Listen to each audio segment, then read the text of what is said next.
Hey guys, what I've done is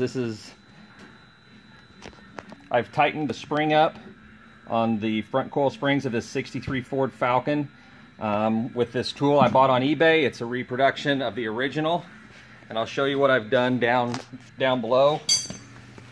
I've got the spring, I've taken these bolts loose, pulled the spring up tight to separate it from the A-arm. Now pull the A-arm free. Lay this light down.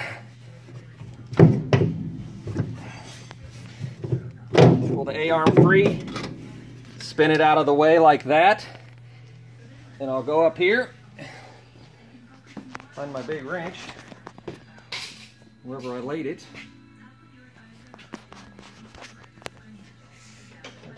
Oh, here it is.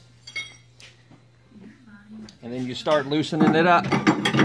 And what it does, go down below and you can see what the spring's doing. It starts loosening the spring. And once the tension's off of it, you can safely pull the springs out. Because you have to remember, these springs, when they're compressed, it's a grenade. And it will, worst case scenario, kill you.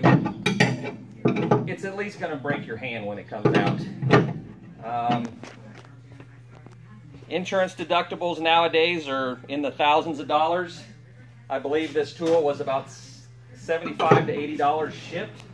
If you think that's expensive, try missing a few days of work over a broken hand because you were too cheap to go buy the correct tool to do it.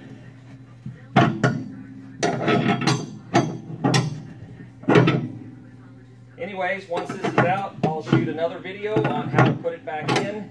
It's very simple. I still have all of my fingers and nothing's broke. Anyways, I hope this helps. Thanks, guys.